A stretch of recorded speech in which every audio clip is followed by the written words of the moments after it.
3 times over your brothers too. How often their hearts must warm with joy to see you striding into the dances, such a bloom of beauty. True, but he is the one more blessed than all other men alive, that man who sways you with gifts and leads you home his bride.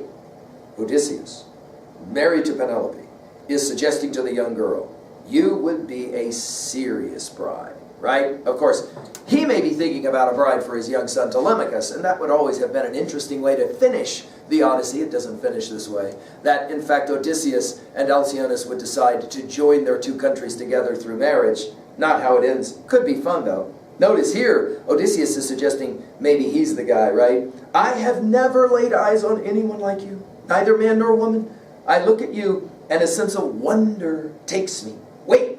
Once I saw the light in Delos, besides Apollo's altar, the young slip of a palm tree springing into the light. It's an interesting thing that he would say, you remind me of a young palm tree, right? Okay. There I'd sailed, you see, with a great many army at my wake, that out on the long campaign that doomed my life to hardship. That vision, just as I stood there gazing, rapt for hours, no shaft like that I'd ever risen up from the earth. So now I marvel at you, my lady, rapt, enthralled, too struck with awe to grasp you by the knees, though pain has ground me down. Only yesterday, the 20th day, did I escape the wine-dark sea. Till then, the waves and the rushing gales had swept me on from the island of Ogygia. Now, some power has tossed me here, doubtless to suffer still more torments on your shores. I can't believe they'll stop. Long before that, the gods will give me more, still more. Compassion, princess, please. You, after all that I have suffered, you are the first I've come to. I know no one else. None in your city, no one in your land. Show me the way to town. Give me a rag for cover. Just some cloth, some wrapper you carried with you here. And may the good gods give you all your heart desires. Husband, he's mentioned it again, and house, and lasting harmony too. No finer gift given in the world than that. When men and women possess their home, 2 minds, 2 hearts, that work is one. Despair to their enemies, a joy to all their friends, their own best claim to glory or kleos. It's an amazing speech. Several things happening simultaneously, but one of the more interesting ones is, again, Odysseus understands how to use his sexuality. Odysseus knows, even looking gross and grimy, he is attractive to women. And he uses this. Of course, notice at the end of his speech he says, nothing more important than marriage between a man and a woman, and that harmony, that blissful harmony that is a part of that. Now, of course, Odysseus himself wants to get back to Penelope and enjoy that same harmony, right? Well, that's the speech. And of course, now we'll have the second speech. And the second speech of Nausicaa is a work of amazing rhetoric as well. So much so that, as we have said in earlier lectures, Robert Graves will postulate that the actual writer of the Odyssey, the Homer of the Odyssey, is in fact Nausicaa. And of course, Samuel Butler, as we've said already, posited an argument that the poem, the Odyssey, was actually written by a woman.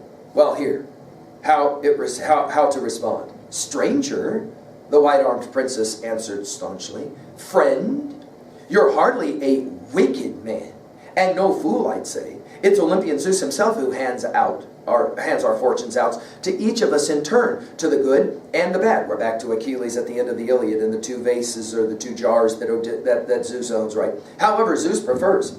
He gave you pain, it seems. You simply have to bear it. In other words, she tells him, stop being a wimp. It's an interesting and a subtle little touch that Nausicaa will say to this huge burly man, bear up, come on, you had a little journey and you got wiped out, so what, right? But now, seeing you've reached our city and our land, you'll never lack for clothing or any other gift.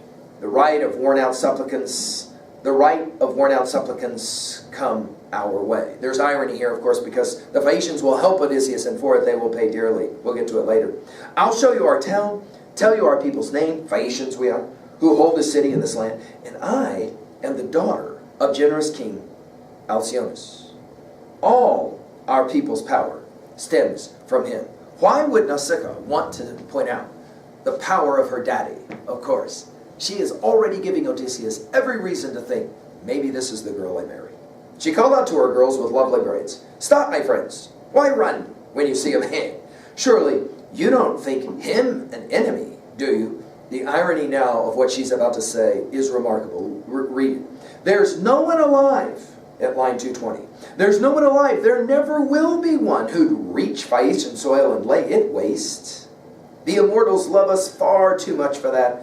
We live too far apart, out in the surging sea, off at the world's end. No other mortals come to mingle with us. Of course, let's just point out, this is exactly what the Trojans probably thought as well. Notice the innocence of Nausicaa. She says, ladies, there can't be any guys that would come to our shores as enemies and treat us badly. That's an impossibility. The ironies again run deep. But she continues, here's, she says it, an unlucky wanderer strayed our way. Let's help him. Right?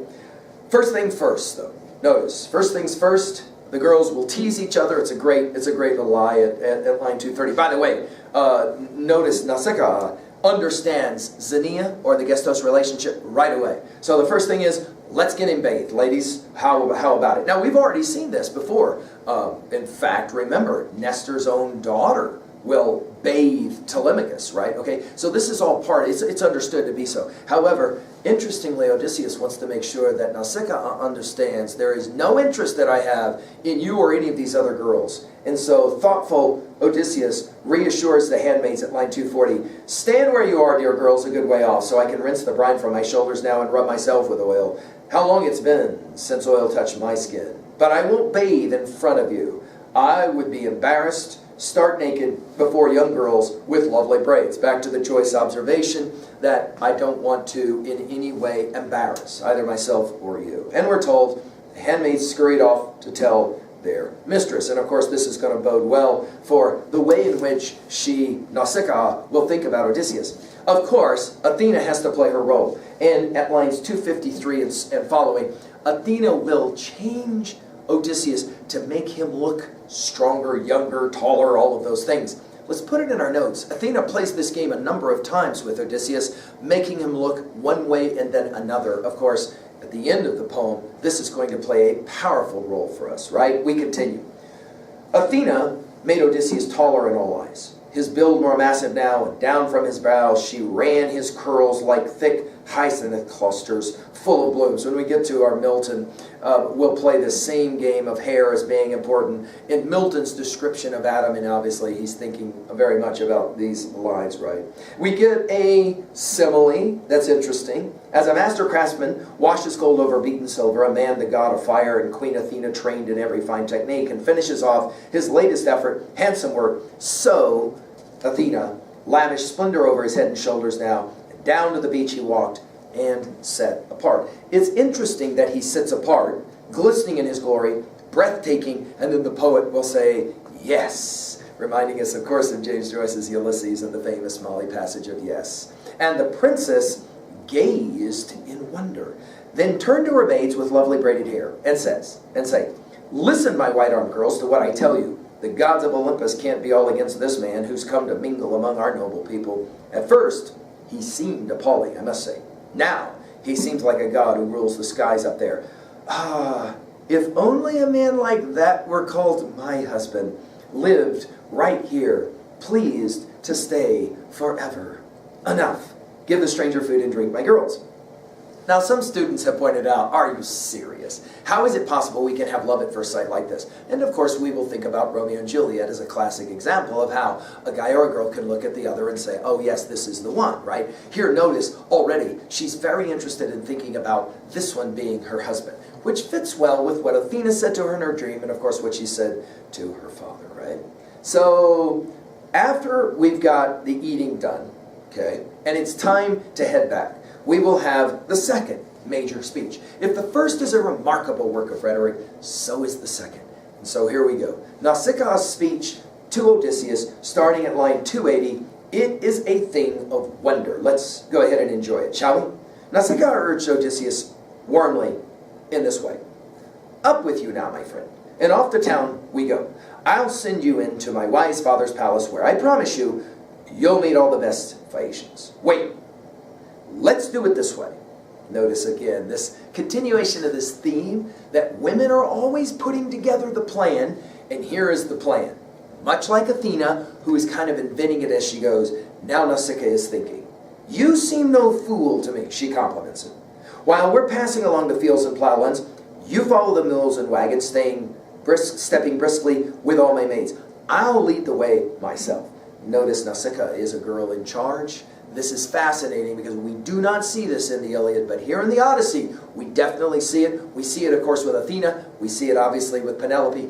We definitely saw it with Helen, and here we're seeing it as well, right? I'll lead the way myself. But once we reach our city, ringed by walls and strong high towers too, with a fine harbor either side, and the causeway and its narrow along the road of the rolling ships and all hauled up, with a slip lay cleared for every vessel, there's our assembly. Round Poseidon's royal precinct, built of quarried slabs, planted deep in the earth. The ironies are deep here because Poseidon is going to be the one in the end that jacks these poor Phaeacians because they show Xenia to Odysseus, because of course Poseidon is mad at Odysseus. Here we're told the sailors tend their black ships' tackle, cables, sails, plan their oar blades down. Phaeacians, you see, care nothing for bow or quiver, only for masts and oars. This is interesting because, of course, Odysseus is going to need a boat to get home, and the fact that oars are mentioned, you'll later in the poem hear from Tiresias to Odysseus. If you want to die a peaceful life, you're going to take an oar and you're going to walk far inland to a place where no one knows about oars, and there is where you'll make your obeisance. We glory in our ship, she says, crossing the foam, but I shrink from all sea dogs' nasty gossip. For example, she says, and she imagines now that somebody might talk about what's going on. Of course, her ability to do this will remind us very much of what Chaucer will do later when he has someone saying something that he actually believes in, for example, the Wythe of Bath's attack on the patriarch or whatever. Some old salt might mock us behind our backs. We have our share of insolent types in town, and one of the coarser sort spying us might say, "Now, who's that tall, handsome stranger Nausicaa has in tow? Where'd she light on him? Her husband to be? Just wait." Whoa. So notice the genius of what Nausicaa is doing. She is saying, hey, we got to be careful because you're very handsome and you're very smart, and if you and I walk in together, somebody might speculate that you are my soon-to-be husband. We can't have any of that kind of gossip going on, right? I'm a good girl, I am. But who? Some shipwrecked stray she's taken up with, some alien from abroad. She's continuing imagining what somebody might say. Since nobody lives nearby, unless it's really a god come down from the blue to answer all her prayers. Notice the subtle way in which she's able to tell Odysseus, you're like a god, an answer to all of my prayers, the husband of my dreams, if you will. And to have her all his days. Good riddance, she imagines one of these sailors, Phaeacians, who would maybe want to court her, will say, good riddance, let the girl go roving to find herself a man from foreign parts. She only spurns her own. Countless Phaeacians round about who court her. Nothing but our best. Notice what she said subtly to Odysseus. Hey, every legitimate guy has come to ask my hand in marriage, and I haven't found one worthy of me yet, but I think I found one now. So, she says, they'll scoff. Just think of the scandal that would face me then. I'd find fault with a girl who carried on that way, flouting her parents' wishes, father and mother still alive, consorting with men before she tied the knot in public.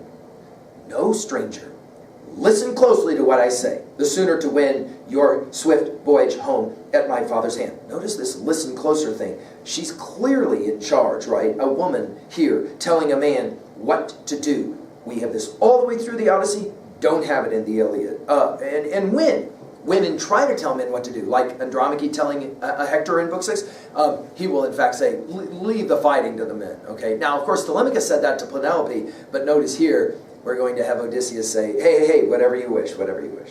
She says it. Now, you'll find a splendid grove along the road, poplars sacred to Pallas Athena. Bubbling springs inside, meadows run around it. There lies my father's estate. His blossoming orchard too, as far from town as a man's strong shout can carry. Take a seat there, wait a while, give us time to make it into town and reach my father's house. Then, when you think we're home, walk on yourself to the city, ask the way to my father's palace, generous King Alcyone's. You can't miss it. Even an innocent child would guide you there. No other Phaeacian's house is built like that. So grand, she's able to say, I come from amazing, amazing stuff, right? The palace of Alcyone's, our great hero. Once the mansion and courtyard have enclosed you, go quickly across the hall until you reach my mother. Beside the hearth she sits in the fire's glare, spinning yarn on a spindle, sea blue wool, a stirring sight, you'll see. In other words, two things. When you get into the castle, ignore my dad, walk right past him, it doesn't matter. Go to my mother, the suggestion is here, she runs the show. which is interesting again. Notice what she's doing, spinning or weaving. We see it all the way through, don't we? From Helen in the Iliad all the way to Penelope, and of course here, Mama, who will be, spinning or whatever, right? You'll see. She leans against a pillar, her ladies sit behind, and my father's throne is drawn up close beside her. It's fascinating that in the land of the Phaeacians, while King Alcyoneus is a great king, he brings his chair over by the queen, right? Mama to Nausicaa, right? There he sits, takes his wine, mortal like a god. Go past it.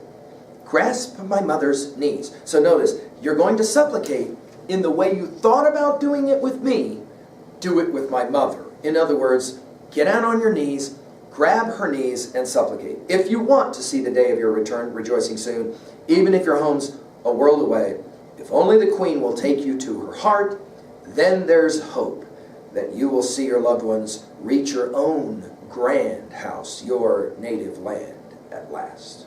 So she does this, leaving Odysseus at the end of book 6 in this garden where he will pray to Athena. And it's a fascinating little prayer at line 355. Hear me, daughter of Zeus, whose shield is thunder, tireless one Athena. Now, hear my prayer at last, for you never heard me then when I was shattered, when the famous god of earthquakes wrecked my craft. In other words, hey, I need you to hear me now because you weren't listening to me earlier. Of course, we know that Athena was listening to him and in fact giving him courage to make it. But notice Odysseus, he's always suspicious about the role of the gods, right? Grant that here, among the Phaeacian people, I may find some mercy, something he will never show to his suitors, and love. A word, again, we don't see very often used in Homer. Doesn't do it very often. Of course, we'll set up now book 7 when, in fact, Odysseus shows up and he will do exactly what Nausicaa has said, and of course he will gain all kinds of approval for it. All right, let's jump to 2a really quickly. Notice, in Homer's, women are always scheming, right? They're always planning. We've seen this already. In the Odyssey, right, women are always in control. It's fascinating.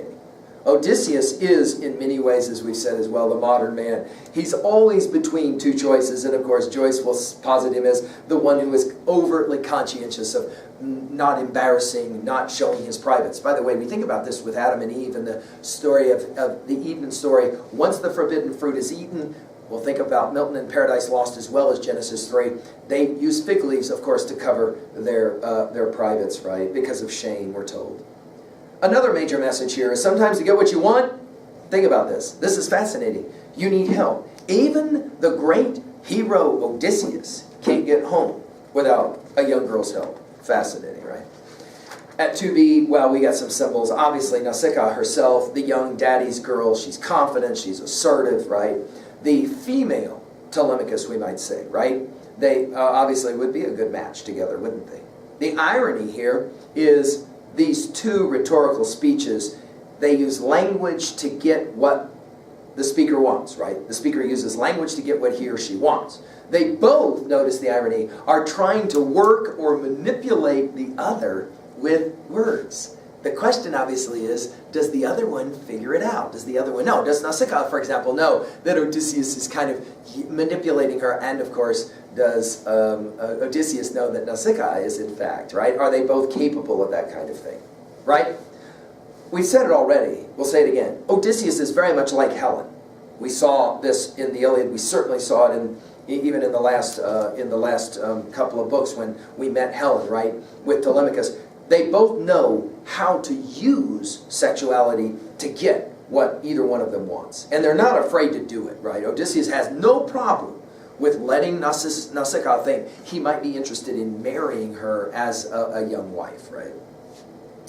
At 3a, well, how are we going to relate this to the Iliad, right? Again, in the Iliad, it's rare for women to even speak with men, right? Notice, no Briseis ever talking, for example, to Achilles. And we do have the exchange with Andromache and Hector, and that's pretty much it, right? Of course, Helen and Paris, but that one's kind of an interesting one, as we said, right? Here, notice it's a young girl, right?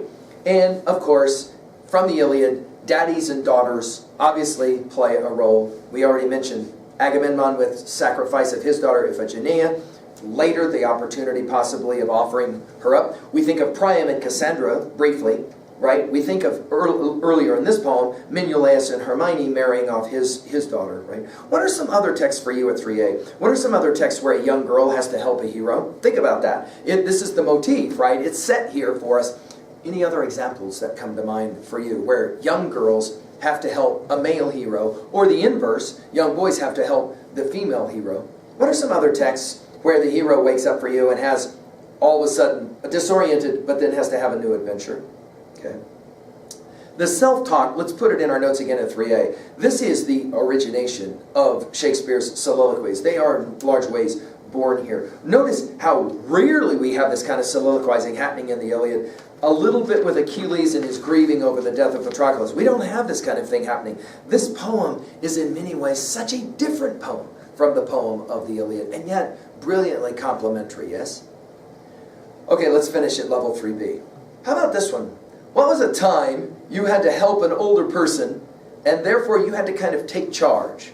How did that make you feel, right?